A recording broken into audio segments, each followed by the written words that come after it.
Tele.tv.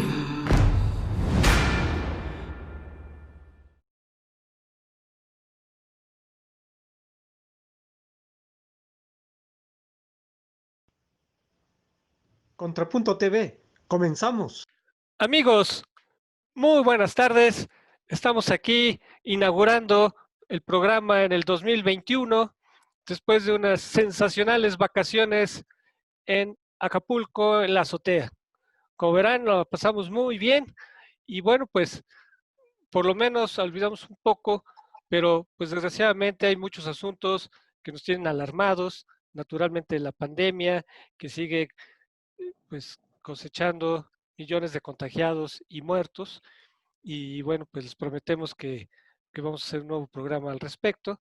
Pero hoy vamos a concentrarnos en un tema que también nos tiene muy alarmados y que se los habíamos prometido hace mucho tiempo, pero que no habíamos querido tratar, pues hasta que lo pudiéramos hacer de un modo muy serio. Y pues hoy nos place que esté con nosotros un auténtico experto en temas ambientales, el biólogo Raúl Arriaga. Don Raúl, qué gusto que estés con nosotros. ¿Qué tal, Enrique? Buen día y feliz año a ti y a todo el auditorio. Muchas gracias, Raúl. Pues nos honras mucho con tu presencia en el programa. Ustedes saben que el biólogo Raúl Arriaga pues es un experto en temas de evaluación del impacto ambiental. Él ha sido consultor internacional de proyectos de inversión pública y bueno, pues tiene un largo currículum, tiene publicaciones, en fin, es muy prestigiado y pues tenga la seguridad que él nos va a dar una opinión muy docta de este tema del Tren Maya, devastación ambiental y social. Y bueno, pues vamos a comenzar porque pues el tema es muy exigente y pues los tiempos nos comen. Y bueno, vamos, como es costumbre, vamos a ver una presentación PowerPoint que espero que le sea ilustrativa. Esperemos no tener problemas técnicos. Irnos al principio, no me gusta que se vea el final, como en las películas. Aquí tenemos la portada donde presentamos, ¿verdad?, a nuestro invitado como experto en evaluación ambiental, Raúl Arriaga. Y bueno, pues vamos a iniciar, como es costumbre, siempre vemos una introducción y pues no hay de otra más que oír mi voz.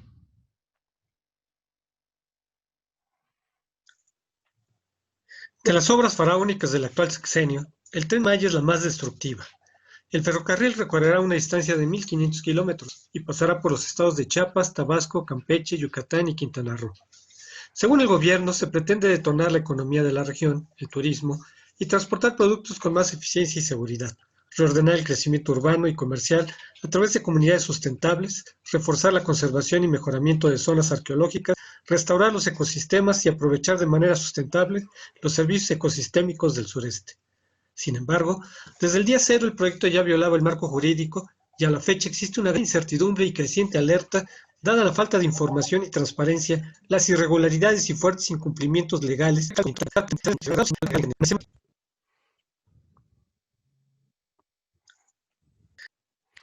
Bueno, pues veamos la primera lámina. A ver, don Raúl, explíquenos este mapa mental.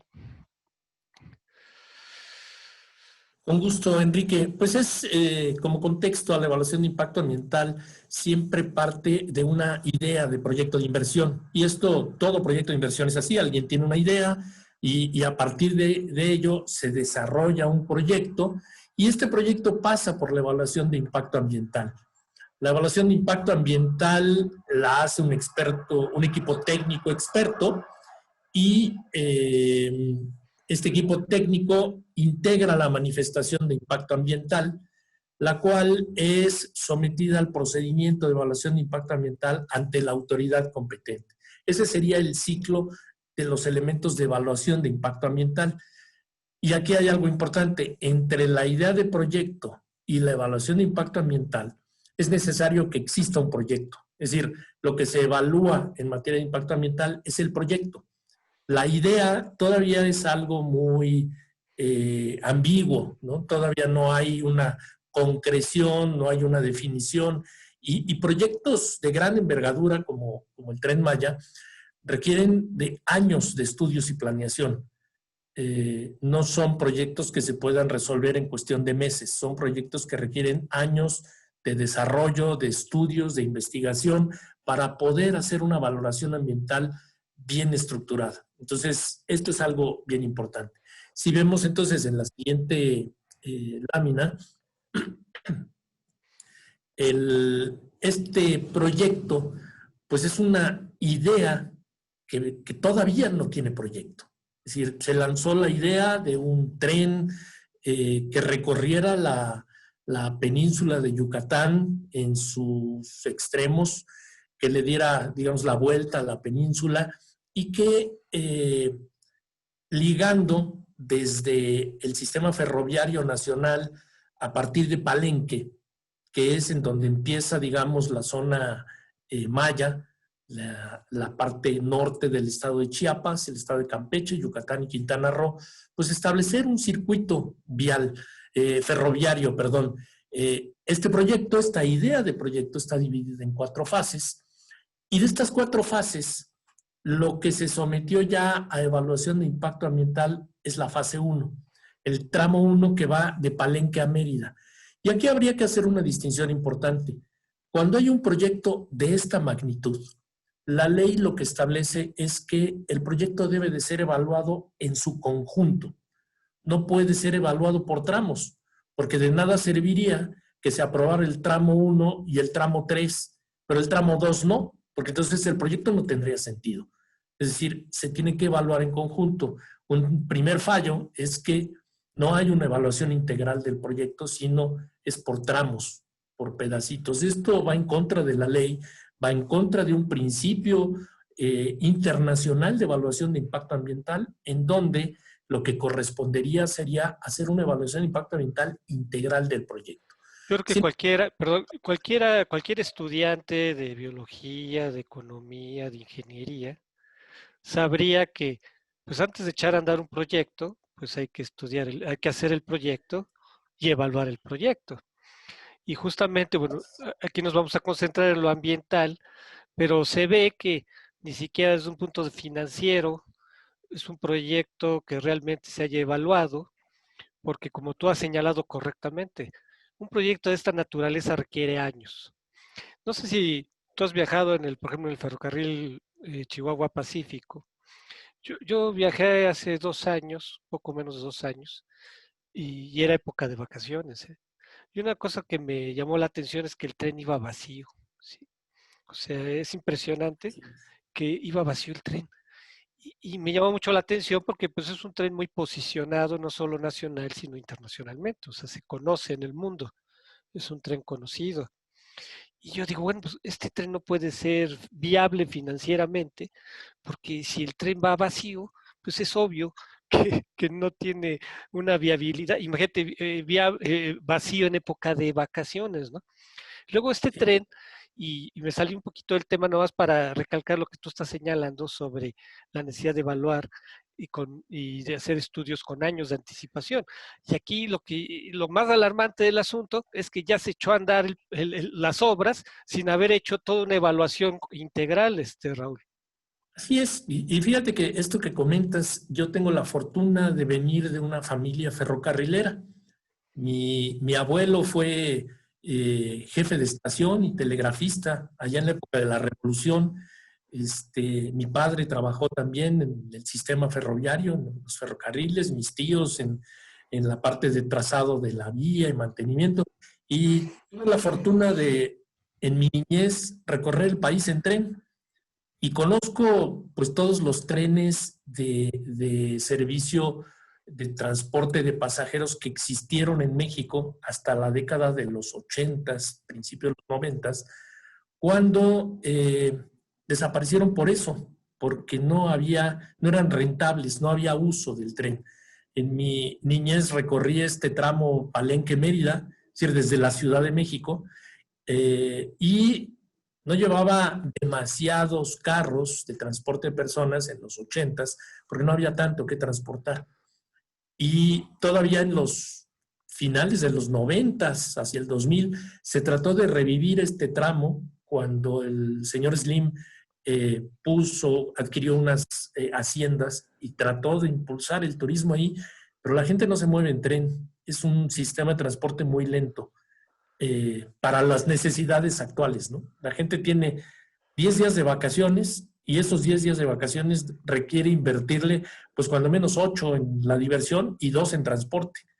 Y Exacto, mucho tiempo. y me acuerdo que era, por ejemplo, yo recuerdo el tren que iba de México a Monterrey, y la verdad el servicio era excelente, ¿no? Y además dormir en un tren pues es muy sabroso, ¿no? En el tren dormitorio, Y era muy y cómodo. era muy cómodo, y luego pues tenía un tren comedor, un barecito, o sea, la verdad muy agradable viajar ese tren, pero pues no En era esa, viable, no era viable.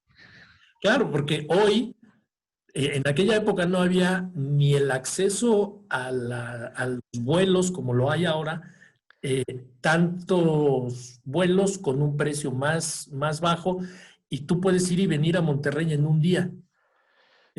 Antes el regiomontano lo abordabas a las 9 de la noche en la estación de Buenavista y llegabas Exacto. de la mañana a El, Monterrey, si eran 12 horas, ¿no? dormidito, muy a gusto, ¿no? A Guadalajara, Veracruz, los servicios eran así, Y en realidad pero aparentemente los que sí son viables son el tren bala, porque justamente ese sí abate mucho los tiempos. sin embargo, la red ferroviaria nacional la construyó Porfirio Díaz. Viene desde ahí el trazo de las líneas ferroviarias. Pero ya nos fuimos por otro lado. Exacto. Ahora Regresemos yo- a este punto. ¿Seguimos en esta Porque lámina o paso a la siguiente? en esta nada más quiero recalcar que este tramo, Palenque-Mérida, la manifestación de impacto ambiental que se sometió a evaluación considera una vía férrea que ya existe, estaciones ferroviarias, casi todas existen, pero algunas abandonadas porque no tenían uso, bases de mantenimiento no existían, o sea, existía la de Mérida nada más, taller y base de mantenimiento Mérida, estaciones de carga, viaductos, puentes ferroviarios, laderos, pasos vehiculares inferiores, obras de drenaje menor, caminos de acceso, pasos de fauna y otros. Y en el otros es en donde hay una ambigüedad extraordinaria, porque si vemos en la siguiente lámina, lo que tenemos es que en este mecanismo se consideran 7 estaciones y 7 paraderos.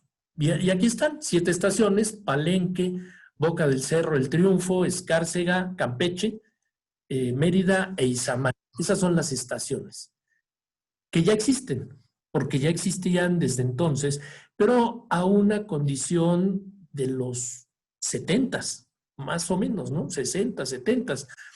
Y los paraderos, Candelaria, Etzná, Tenabo, es el Chacán, Calquiní, Mexcanú y Tixcocop, que simplemente en aquella época, cuando tú recorrías esa ruta, el tren paraba para que viajeros hicieran uso, subida y bajada, y se vendían alimentos, porque el carro comedor daba servicio a los carros dormitorio, pero a veces no iba suficiente gente, entonces el tren no llevaba carro comedor. Y entonces tenías que comer lo que podías comprar en las estaciones. Y ahí era donde se compraba, se bajaba y compraba con la gente que ahí vendía, era parte del folclore de aquella época. Pero hoy esto, lo que no se dice es que alrededor de estos sitios, por ejemplo, Etzná está cerca de la zona arqueológica del mismo nombre. Y entonces habría que hacer un tour turístico, pero no hay infraestructura. Entonces hay que hacer desarrollo urbano. Y entonces hay que hacer ampliación de un paradero a algo más allá que fuera turístico. Y arrasar con todo lo que hay en medio, ¿no? Exacto, hay que desmontar. No se señala nada de esto en esta manifestación. Sin embargo, hacer ese desarrollo no se haría nada más de la invención si se hiciera este proyecto. Por lo tanto, forma parte del proyecto. Y estas son las cosas que no están consideradas. Recientemente, en diciembre, se anunció el desarrollo del ordenamiento ecológico, la actualización del ordenamiento ecológico de la región, que es la planeación del territorio. Nada más que eso se planifica antes del proyecto, no después. Entonces, Claro. Estamos metiendo, este proyecto está quedando como colcha de viejita, ¿no? Oye, esta manera de trabajar, ¿a qué época de la historia corresponde, Raúl? Porque me da la impresión que este gobierno estuviera, no sé, en los años 40 o 50. ¿Cuándo se trabajaba así? Pues mira, el tema ambiental se surge a nivel global en los 70s. Antes del 72, el tema ambiental no existía. Se hacían las cosas sin importar el ambiente porque se pensaba que pues simplemente el mundo era infinito, ¿no? No había esta visión de la Tierra. Entonces, no importaban los recursos naturales, era un poco a cómo se den las cosas. O sea, a partir de la conferencia de Estocolmo, ¿será? Exacto. A partir de la conferencia de Estocolmo en 1972, de la conferencia sobre desarrollo humano, empezamos a ver que tenemos problemas ambientales derivados de todo el movimiento ambiental de los 60. Entonces, y esa es una historia muy interesante que algún día comentaremos, pero que existan y se creen regulaciones ambientales, instituciones ambientales y los países miembros de Naciones Unidas hagan algo por el medio ambiente. Y así surge la ley. Pero fíjate, perdón que te interrumpa otra vez. En los 70 hablamos de conferencias internacionales. Pero eso no quiere decir que en México se trabajara así, porque obviamente ¿No? México va a la saga del mundo, no de la contaminación ambiental, que ahí sí vamos encabezándola, pero, Mm, pero digamos, esta legislación que tú me vas a comentar es ya de los 80, ¿o me equivoco? Bueno, en 1972 se publica la Ley para el Mejoramiento del Ambiente, que la aplica la Dirección de Impacto Ambiental de la Subsecretaría de Salubridad y Asistencia de los 70. Existe en papel, pero en la práctica pues no se aplicaba. La planta nuclear de Laguna Verde fue la primera evaluación de impacto ambiental que se hizo en los 70, pero pues un poco así como por encimita, porque no había experiencia, el contexto era global, entonces todavía no había todas estas cosas. Realmente la legislación ambiental empieza a aplicarse después de los 80s hasta los 90s, después del informe Brundtland de 1985 y de la cumbre de Río de 1992. Del 92 para acá es cuando empieza a hacerse un esfuerzo más sostenido por el cuidado del ambiente, en México y en el mundo, ¿eh? Pero en México la Semarnat surge en el 94. Es decir, antes teníamos el Instituto Nacional de Ecología y la Profepa en Sedesol, en SEDUE teníamos un área, una subsecretaría de Ecología, pero estas cosas se vienen desarrollando de unos años para acá. He tenido la fortuna de participar en la creación de muchos de estos instrumentos y en la gestión de instituciones que en mi ejercicio profesional hemos construido para cuidar el ambiente. Por eso es por lo que en este momento ver un proyecto de esta índole, lo que debería de aplicar es una evaluación ambiental estratégica que debería de evaluar no el proyecto puntual, sino el programa, los programas y los planes asociados al proyecto para poder incorporar la variable ambiental y que entonces esta fuera observada en el desarrollo de todos los proyectos puntuales. Pero una característica en este gobierno es de arrancar las cosas aunque no haya proyecto, más o menos como se hacía en los 50s. Y antes de lo ambiental no importaba, ¿no? Todavía en los 70s. Pues ni siquiera en la época de López Portillo, ya ves, todas las plataformas petroleras se cansaron de Sí, contaminar el medio ambiente y no les importó. y lo que nos dio al sector científico pauta para entrar con mayor fuerza en México fue el derrame del Listoc, porque cuando hubo ese derrame, Impresionante. no hubo manera de evaluar el impacto porque no teníamos estudios base, porque no había los instrumentos. Entonces, se empezaron a hacer los estudios en el Instituto Mexicano del Petróleo y en el Instituto Nacional de la Pesca y las universidades para poder tener estas bases de datos. Entonces, esto es algo que ya pasamos por ahí. Sin embargo, ahorita estamos retrocediendo. Este proyecto con estos elementos, pues es una pincelada. Yo diría que esta evaluación de impacto ambiental Es más o menos como las que se hacían en los 70s. Un retroceso de 40 o más años, ¿no? Así es. Si vamos a la siguiente y vemos entonces con estos elementos, ¿cuál es el alcance de los impactos ambientales? Estamos hablando de una región en donde tenemos todavía una buena porción de selva en estado de conservación que está muy fragmentada por actividades agrícolas, por actividades que han desmontado la selva, y hay zonas de acagual que se viene recuperando la selva, pero existe una gran variedad y una alta biodiversidad, tanto en vegetales como en animales, en hongos, en diferentes elementos. Cuando tuve la fortuna de trabajar en la Semarnat y estaba yo a cargo del área de incendios forestales, atender incendios en la selva es complicadísimo, porque los incendios son subterráneos, es por las raíces. Entonces tú no ves incendios de copa como en un bosque tropical, en un bosque templado de pinos, sino es por abajo y cortarlos es muy complejo. Hay una gran diversidad en ellos. La biodiversidad, el agua, el suelo, los residuos, la calidad del aire y del agua son elementos que deberían de formar parte de estudios muy profundos con suficientes datos. Y ni hay las bases de datos, ni hay los estudios para que se hayan desarrollado en meses, porque fue en meses esto, ¿no? Es decir, para hacer una evaluación, una manifestación de impacto ambiental de un proyecto de este tipo, pues te tomas al menos unos 3, 4 años, intenso.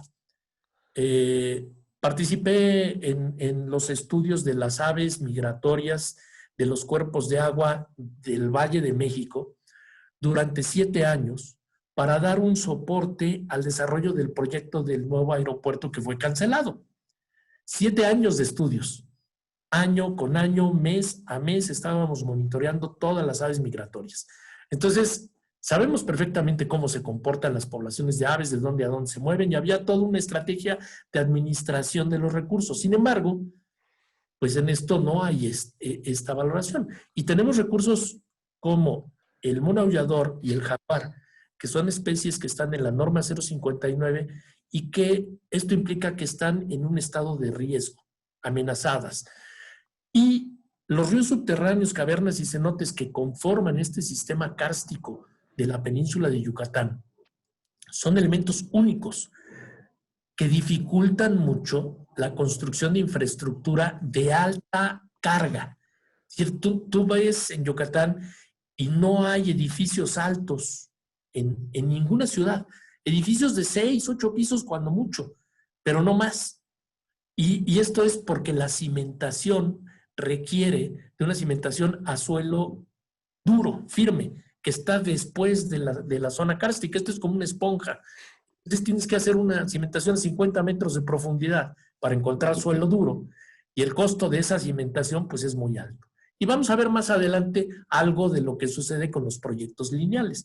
Pasemos a la siguiente y veamos entonces en la biodiversidad qué tenemos en riesgo. La selva es un sistema muy biodiverso, con una gran cantidad de flujo de energía, pero por ello también es un sistema muy frágil y vulnerable. Transforma la energía del sol en cobertura vegetal que se convierte en nutrimento para diferentes especies de aves, de mamíferos, de reptiles, e incluso cuando la materia vegetal cae al suelo, grandes poblaciones de hongos, de bacterias que habitan en el fondo y que destruyen y transforman la materia en sus componentes básicos y son nutrientes para que regresen al sistema y se mantenga el equilibrio ecológico. Si tú alteras uno de los elementos de esta trama trófica y de esta red de flujo de energía, pues entonces se empieza a alterar el equilibrio y empieza a ser vulnerable y empiezan a desaparecer especies. Oye, lo que está pasando, por ejemplo, con las abejas, ¿no, Raúl? Recientemente, ¿no?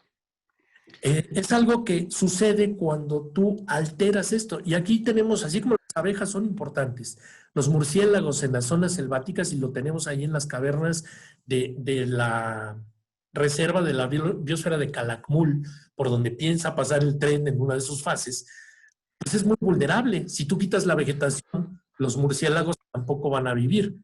y entonces no va a haber polinización, y si no hay polinización, no hay desarrollo de la vegetación, y si no hay desarrollo de la vegetación, se altera todo el ecosistema y empiezan a desaparecer especies. Entonces, esto es algo de lo vulnerable que es el sistema, y que entonces este esquema que se presenta aquí como flujo de energía, desde la energía lumínica hacia la vegetación, hacia los herbívoros que consumen la vegetación, los carnívoros que consumen a los herbívoros, y luego los desechos de estos que van hacia el suelo a los descomponedores y que transforman esto en energía química y que regresa a la estructura del flujo de energía de todo el sistema. Entonces, es algo que se valora mucho, y las zonas de selva son zonas muy, muy importantes por su gran biodiversidad, en las que todavía no conocemos todas las especies que hay ahí, porque requieren de mucho esfuerzo. Son estudios de años. Muchos años. Me ha tocado trabajar en estas zonas en las cuales literalmente entras casi con un traje de astronauta y sales picoteado por todo lo que puedes, y debes de llevar todo lo necesario en tu botiquín para protegerte, porque te pueden morder víboras, te pueden picar insectos. Y muchos estudios se tienen que hacer en la noche, porque es cuando salen los animales a cazar. Y para conocer sus hábitos tiene que ser en la noche. Y en la noche es mucho más peligroso para todos, ¿no? Pernoctas colgado de un árbol, porque si te quedas en el piso, te comen los bichos. Te devora todo el mundo. Son estudios muy complejos, y esto es algo que lleva años, que no se hace en meses. Así que veamos la siguiente lámina, porque con esta biodiversidad lo que tenemos también es que se fragmenta el ecosistema. Y entonces, al fragmentarlo, hay esta alteración del equilibrio ecológico, se destruye hábitat, porque lo destruyes. Si tú quitas la cobertura vegetal y destruyes el equilibrio ecológico, porque aunque tú vuelvas a sembrar arbolitos, no son arbolitos lo que hay ahí nada más, es toda la estructura de rastreras, arbustivas, arbóreas, vegetación epífita, comunidades de hongos, bacterias, en fin, no es restituible que, digamos, vamos a sembrar una de cada una. Eso es muy complejo. Claro, porque cada especie animal está adaptada a un árbol en especial. Asociado a la producción de alimento que consume. Y luego esa planta de árboles tienen hojas que tienen veneno, ¿verdad? Y muchos viven de ese veneno, y de ahí parte toda una cadena. Y si pones otro árbol que no tiene esas características, pues no va a funcionar ese ecosistema. No, para nada, porque llegas y lo sustituyes, y entonces cambia completamente, y entran otro tipo de organismos que se pueden adaptar, que compiten con los que vivían allí y los desplazan. Entonces empiezas a desaparecer especies. Esta modificación de los corredores biológicos, se habla mucho del jaguar, es muy importante el jaguar, es la parte alta de la cadena trófica, es el depredador. Sin embargo, estos corredores biológicos son para muchas especies, porque el jaguar al ser la parte alta de la cadena trófica, tiene que alimentarse de otros animales. Y para esos otros animales son los corredores biológicos a los cuales accede el jaguar para su alimentación. Jabalíes, coatís, monos, venados, que tienen una asociación a este desarrollo de los espacios que hay en la selva, y que tiene que ver con la disponibilidad de alimento, la disponibilidad de agua, la disponibilidad de espacios para resguardo y reproducción. Entonces, crear un corredor biológico, alguna vez en un proyecto que llevaba yo y discutía con los desarrolladores, y les decía, esta zona es un corredor biológico y no se puede tocar, ese se queda y no se puede alterar. Y entonces el arquitecto decía, oye Raúl, es que aquí va el camino que liga todos los lotes, ¿por qué no mueves tu corredor biológico y dejamos el camino donde va? Como ver un taburete, ¿no? Y le dije yo, bueno, con todo gusto, yo el día de mañana iré a poner unos letreros que digan, estimada fauna que use el corredor biológico, como el arquitecto quiere poner aquí su camino, a partir de mañana les pido que se reubiquen a la zona más alta. No acabé de dar la explicación cuando los inversionistas muertos de risa le dijeron al arquitecto, cambia tu camino y ponlo en otro lado. El corredor biológico se queda. Esos son inversionistas conscientes que Pues, dicen, esto claro. no lo puedes cambiar. La naturaleza te da esos elementos, ahí tienen que ir. Entonces, estas especies, estas poblaciones que vemos aquí, de jaguar, de jabalí, de venado, de coatí, mono araña, aulladoros, hormigueros, zarigüeya, entre muchos otros, son las que están en riesgo. Porque esto, al fragmentarlo, y lo vamos a ver más adelante, si quieres damos a la siguiente lámina, el proyecto es un proyecto lineal, y al ser lineal, corta los corredores biológicos. El mono araña, el mono aullador, que es este bello animal que tenemos, que habita en esa región. Es una maravilla, una maravilla. Tiene, y si lo has escuchado alguna vez en Palenque, es muy claro, junto a la zona arqueológica, en las noches escuchas su aullido, parece un felino, parece como si fuera un león, un aullido muy fuerte, gutural, que es extraordinario, pero que su hábitat es este hábitat de selva. Cuando tú le pones una carretera o le pones una vía férrea, estás alterando su movimiento. Claro. La organización Conservación Sin Fronteras, que tiene un grupo de trabajo sobre mono aullador, ha denunciado el gran número de atropellamientos de monos aulladores en la carretera que va de Coatzacoalcos a Escárcega a Campeche, de Palenque a Campeche. ¿Por qué? Porque los monos tienen que cruzar. Y no conocen ese hábitat nuevo, ¿no? Y entonces está declinando la población. Y esto es muy riesgoso. En algún momento, cuando se hizo el aeropuerto de Palenque, hicimos nosotros el rescate de los monos aulladores de la zona y los reubicamos en el área protegida de Tenosique, en donde en los 2000 que hubo grandes incendios, desapareció la fauna y entonces ya se había recobrado la vegetación, pero la fauna no regresaba. Así que llevamos tropas de mono aullador de la zona de Palenque a la zona de Tenosique, que se han desarrollado muy bien y que se ha recuperado la fauna, y esto permite que empiece a reestructurarse la cadena trófica, pero esto sucede en años.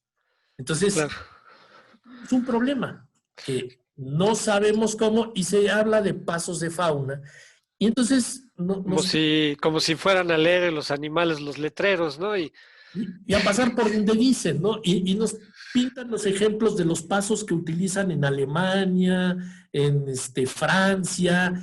Es otro tipo de hábitat, es otro tipo de fauna, entonces no aplica tan directo. Y mira, esas comparaciones son odiosas en extremo, porque si hay algún país que destruye el medio ambiente es México, y este tipo de proyectos es el tiro de gracia a la biodiversidad, que de por sí México es uno de los países que más especies se acaba, Raúl. Somos de los 12 países megadiversos del planeta. Nuestro compromiso es con la humanidad, no nomás con México, es con la humanidad. Tenemos que proteger esto. Y pues con una idea, no con un proyecto, lo estamos poniendo en riesgo. Una ocurrencia, ¿no? Que lo único que va a provocar es que destruyamos lo poco que nos queda, porque justamente hay esa idea y que del pasado, de que México es muy rico, tenemos todas las riquezas, simplemente hay que acabar con la corrupción, ¿no? Y ya, pues eso era antiguamente, o sea, México ya no tiene esas riquezas, ya no las acabamos, Raúl. Tenemos sistemas, las áreas naturales protegidas, a las cuales se les ha recortado el 80% del presupuesto en este ejercicio. Entonces, es incongruente hablar de protección cuando le quitas el recurso a quien lo protege. Para prevenir los incendios, por ejemplo, tú que tienes experiencia, prevenir los incendios es fundamental para evitar que se descontrolen. Los helicópteros le quitaron dinero a eso. Le quitaron todo, y mira, yo cuando hace 2 años cancelaron la inversión de los helicópteros combatientes de incendios, lo señalé en una entrevista. Si meten a cualquier helicóptero de lo que sea a tratar de apagar un incendio, se va a caer el helicóptero y va a fallecer la gente. Y sucedió. Y va a haber más incendio porque ahora se va a caer otro, ¿no? No porque tengas un helicóptero funciona, son pilotos muy bien capacitados. México les daba capacitación a Estados Unidos en combate de incendios forestales de este tipo con helicópteros, porque ellos lo saben hacer con aviones, pero no con combatientes y helicópteros. Ahorita todo eso está desmantelado, ya no existe. Pero bueno, veamos la siguiente lámina y veamos entonces en este deterioro esta condición que señalaba, esta estructura kárstica, que es como si fuera una esponja. Hay muchas cavernas, hay ríos subterráneos. Tú sabes que en la península de Yucatán no hay ríos superficiales. Son cenotes, red de cenotes. Todo ¿no? es subterráneo. Y entonces estas cavernas hacen que la estructura de la superficie de la Tierra sea muy frágil. Y lo vemos aquí en la carretera, en esta imagen, la carretera Cancún-Tulum, en un tramo hacia Solidaridad. El año pasado así se sumió la carretera. ¿Por qué? Pues porque abajo hay una estructura cárstica que además no es estable, es variable. Entonces, cuando se hizo la carretera, quizás eso era mínimo, pero evolucionó y se viene abajo. Esto con una carretera que no tiene una carga dinámica en su uso, que sí tendría una línea férrea. ¿Por qué? Porque las toneladas que pesan los trenes con los rieles, con la estructura de la vía y que se va en movimiento y la vibración, hace que la condición kárstica sea mucho más relevante si no se estudia adecuadamente. Puede ser que el tren vaya corriente y de repente se caiga así. Y entonces, pues a ver a quién le echan la culpa, ¿no? Pero esta es una situación que se tiene que estudiar muy bien. Por algo nunca se hicieron trenes más allá de Mérida. En Quintana Roo jamás se construyeron líneas férreas, porque no hay la condición para hacerlo, y el hacerlo implica una inversión extraordinaria.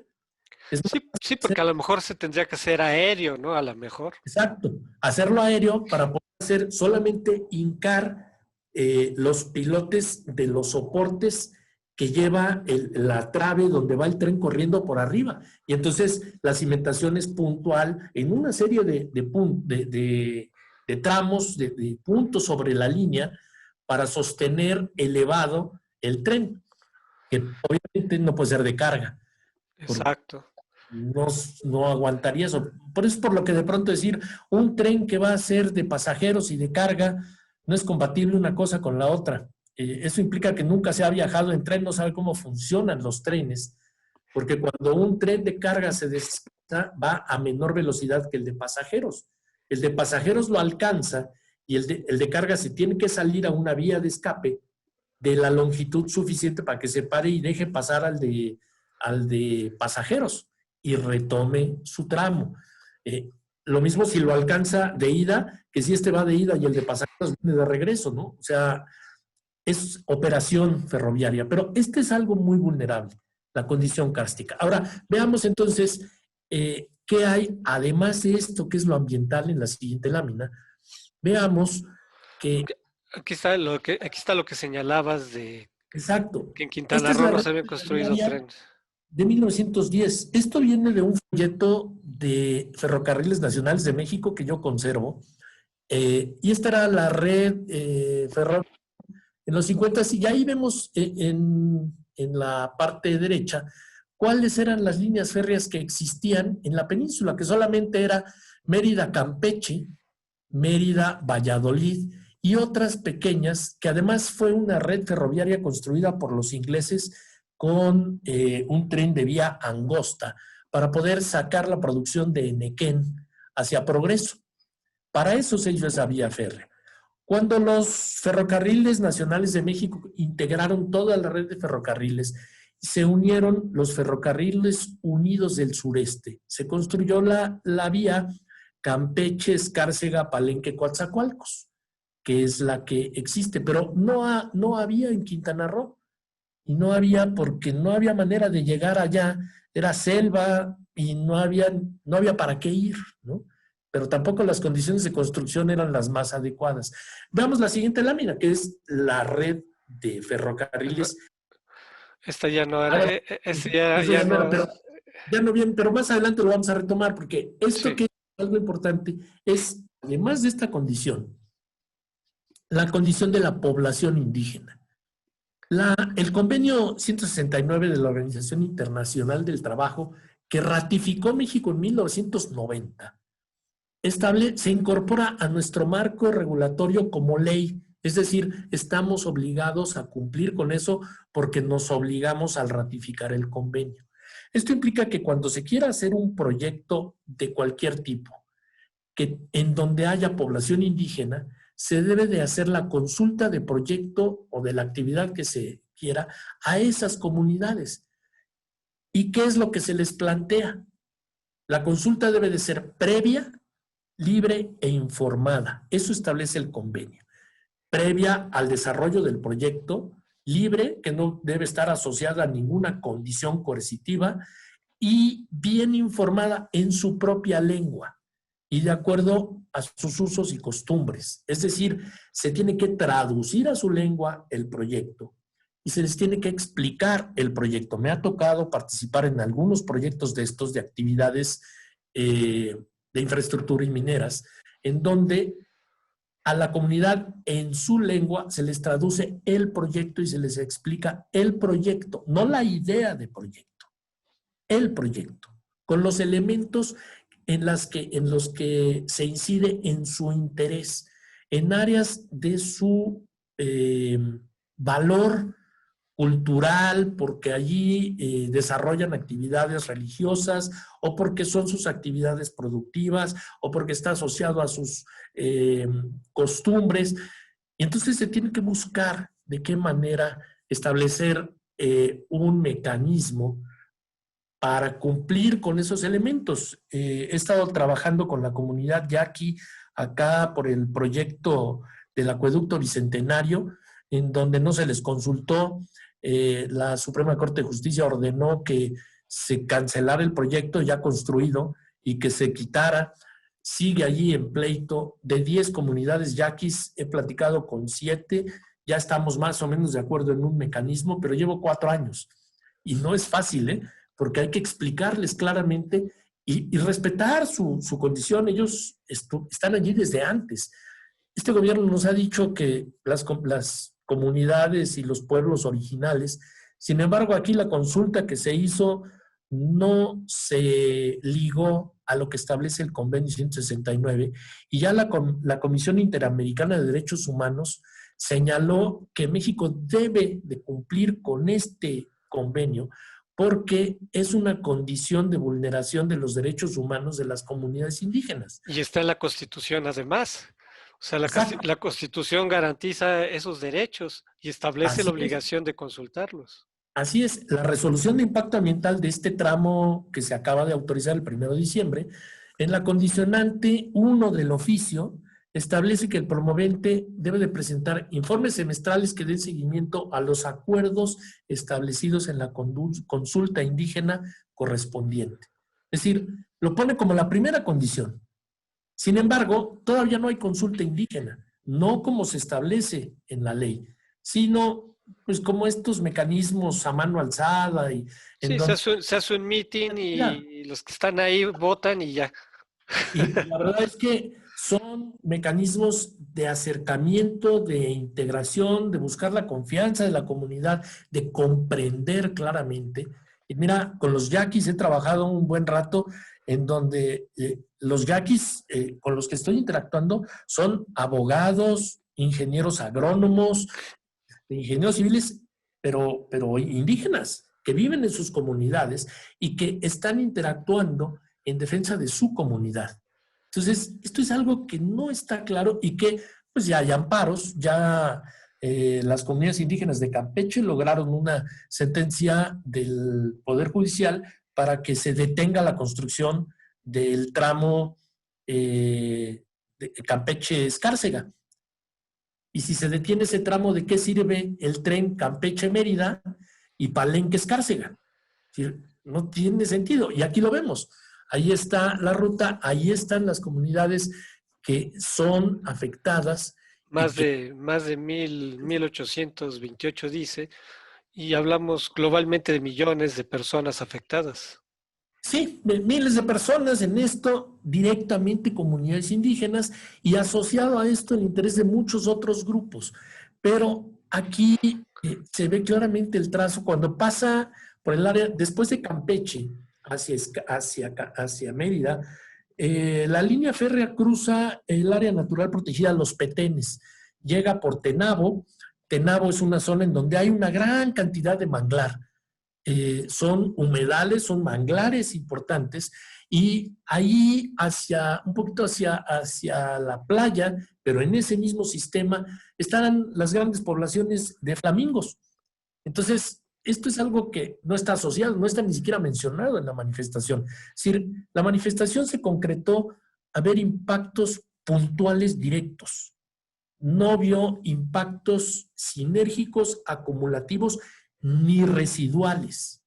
Es decir, para ponerlo en términos muy claros, es un estudio de primaria cuando hacía falta hacer un estudio de posgrado. Claro. No, además parte de la visión indigenista de décadas anteriores, de que pues, los indígenas están atrasados, están marginados, y es necesario incorporarlos al desarrollo, o sea, una visión de desarrollo que tiene naturalmente el gobierno, y bueno, pues vamos a ver cómo los acomodamos en esa visión, sin respetar pues la cosmovisión indígena, que no tiene nada que ver con los proyectos del gobierno, o sea, son cosas totalmente diferentes. No, y aquí hay algo que es importante, y es que asociado a las estaciones y a los paraderos, pues hay proyectos turísticos. De acuerdo, quizás se esté considerando que las comunidades indígenas sean las beneficiarias directas y que tengamos, no sé, quizás espacios como Huaxtepec, centros recreativos operados por el gobierno con participación de la comunidad en beneficio del gobierno y la comunidad, en ese modelo de los 70s, ¿no? Pero la comunidad no lo sabe, tampoco es algo que estime pertinente, ellos tienen un uso a su territorio. En Bacalar hay una gran discusión por 1,000 hectáreas que Fonatur le quiere comprar al ejido y el ejido no quiere vender, pero 1,000 hectáreas no son para hacer un tren, son para hacer un centro de población o un centro turístico. Entonces, eso no está mencionado por ningún lado en el proyecto completo. Insisto, aquí se evaluó la fase 1, pero en las otras fases se habla de que se usen los derechos de vía, pero los derechos de vía tienen un uso en la Ley General de Comunicación, no son una reserva para hacer otros proyectos, son para la operación del proyecto que se construyó. Entonces, ahí hay algo inconsistente. Veamos más adelante de esta parte social, brincamos entonces a lo que le pide la Semarnat al gobierno. Tiene que completar 22 programas de cumplimiento ambiental. 22 programas son un mundo de programas, en donde lo que se busca es completar todo lo que no se hizo en la manifestación de impacto ambiental. 6 programas que implican un estudio constante durante la vigencia del proyecto de recursos bióticos, 5 sobre recursos abióticos, 3 sobre externalidades, como es el manejo integral de residuos, mantenimiento preventivo de vehículos, maquinaria y equipo, monitoreo y seguimiento de calidad del aire, cosa que queda literalmente en el aire, sobre conservación, programas especiales y 4, administración ambiental. Es decir, eso que no se hizo previo, bueno, pues que se haga durante la vigencia del proyecto. En cualquier resolución de impacto ambiental, existen estos programas, no todos se concretan, pero porque son continuidad de lo que ya se hizo para sustentar el proyecto y darle, a partir de los estudios base, una línea base y de ahí hacia adelante tener un punto de comparación. Aquí no hay línea base. Aquí se va a construir sobre el desarrollo del proyecto. Eso quiere decir que, como en el caso del pozo, del derrame del Listoc, no había línea base. Cuando hubo derrame no supimos la magnitud del impacto porque no teníamos contra qué comparar. Entonces aquí no tenemos línea base, no tenemos contra qué comparar. Porque no hay estudio previo. Exacto, son estudios muy básicos y que se están haciendo sobre la marcha. Entonces es un poco decir, te vendo el penthouse del edificio, y no lo puedes habitar, pero todavía no construyo los cimientos. Pero va a estar padrísimo, ¿eh? Tiene su roof garden y va a tener jacuzzi. Pues sí, muy bien, pero no veo nada, ¿no? O sea, creo que estos son elementos que son relevantes a considerar. Ya si vemos entonces ahora en las siguientes láminas, Pues eh, creo que ya no va a haber más que la de ya no hay más que conclusión. esta. Ya nomás hay Esta este y la conclusión. No sé si quieras hablar más sobre estos aspectos. quisiera sobre, Por ejemplo, platícanos, nosotros que desconocemos el detalle de todo esto, ¿qué implica desarrollar estos programas? Porque como todo programa requiere medios de implementación, requiere dinero. Y, requiere muchos recursos. y obviamente en el presupuesto del Tren Maya no está presupuestado dinero para esto.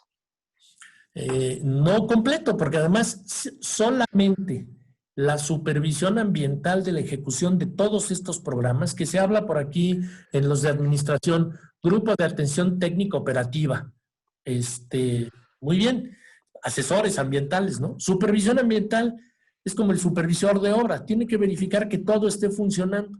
Educación ambiental va de cajón y es todo y nada. Sistema regional para el monitoreo y evaluación. Un proyecto de esta magnitud requiere de tecnología. Tú no puedes poner a grupos de trabajo de gente a recorrer 700 kilómetros porque es inmaterialmente imposible, es muy, muy costoso. Entonces usas drones y utilizas tecnología, drones, satélites, combinas con equipo de campo, haces monitoreos, sí, en campo, pero puntuales con base en la información que obtienes de sensores remotos. Todo eso tiene un costo que en ningún lado está reflejado. De hecho, para hacer el estudio de impacto ambiental, pues se usaron imágenes de satélite de acceso libre, de estas de Google Earth, cuando lo que se requería era el uso de tecnología especializada puntual para tener datos específicos. El monitoreo de fauna implica simplemente tener cámaras trampa para poder identificar los corredores biológicos y los pasos de fauna y saber dónde va qué paso de fauna. Esto lo debiste de haber hecho en el diseño del proyecto. Claro. Después, el rescate y reubicación. Muy bien, ¿dónde vas a rescatar si no sabes dónde andan? ¿Los vas a ir a buscar por todos lados?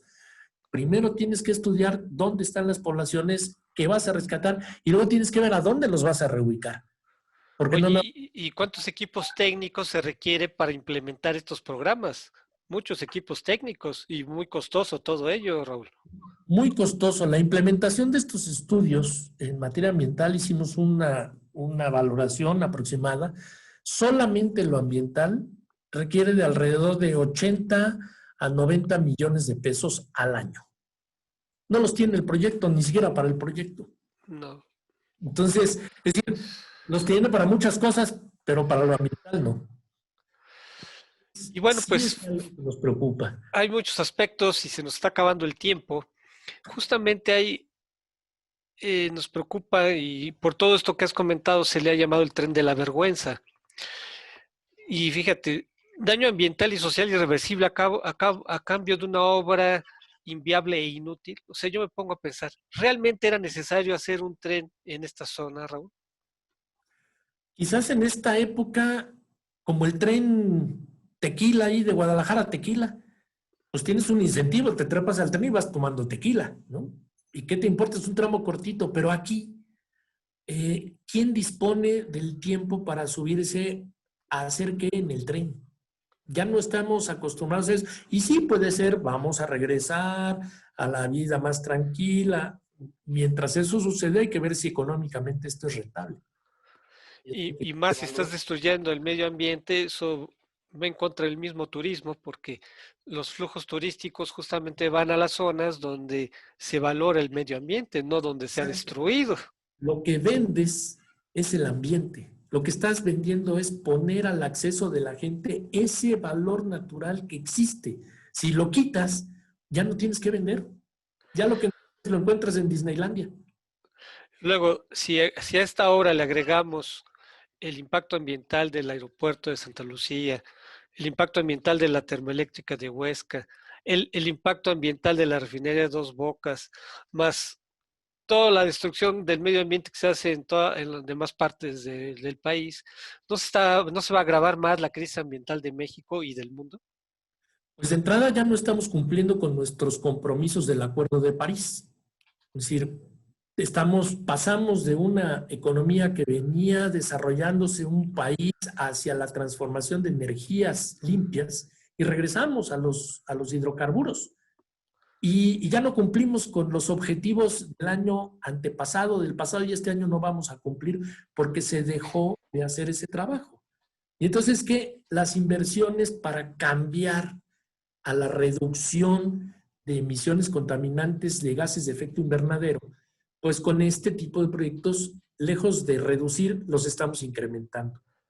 Y luego imagínate todo este dinero que se está destinando a estas obras cuando se debería estar destinando a las prioridades de México, la prioridad sanitaria, la prioridad económica, incluso la prioridad ambiental. O sea, todo este dinero, en lugar de estarlo usando para destruir el medio ambiente, se debería estar usando para superar la crisis ambiental que ya sufrimos, Raúl.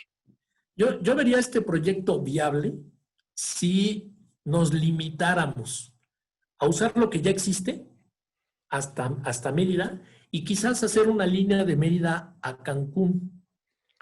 Pero como no hubo acuerdo, pues entonces eso está desaparecido y ahora el tren viene de Valladolid directo a Tulum, pasando por toda la selva, cosa que no se ha dicho públicamente, pero que ya se está haciendo en las acciones, ¿no?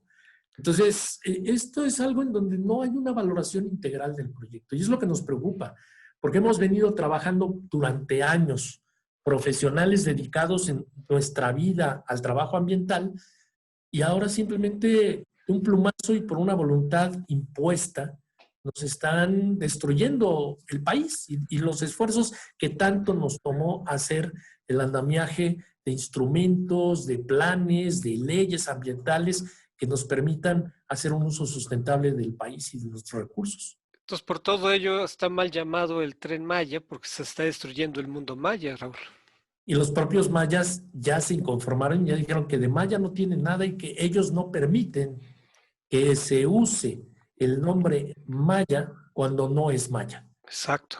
Amigos, pues se nos acabó el tiempo, quedaron muchas cosas en el tintero y pues agradecemos mucho a Raúl y nos disculpamos de que lo estuvimos interrumpiendo, pero es que la verdad, pues los tiempos se nos acaban y pues agradecemos mucho a Raúl y naturalmente pues lo vamos a invitar a otros programas con otros temas que son de gran interés, Raúl. Te agradecemos mucho. Con gusto, Enrique, a las órdenes y espero que esto ayude a la gente a reflexionar y a tener y buscar más información. Amigos, pues nos vemos en la próxima para analizar otro tema de interés nacional e internacional. Hemos aprendido mucho y bueno, pues seguiremos en esta escuela de la vida y los invitamos para el próximo miércoles aquí en Contrapunto TV. Hasta la próxima.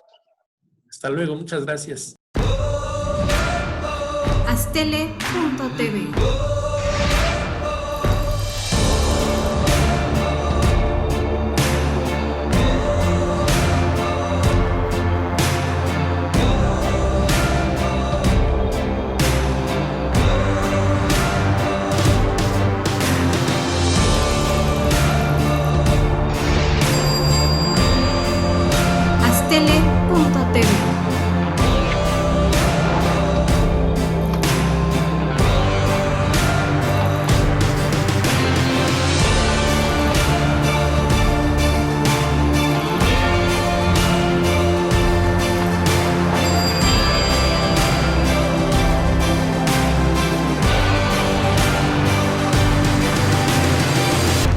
Astele.tv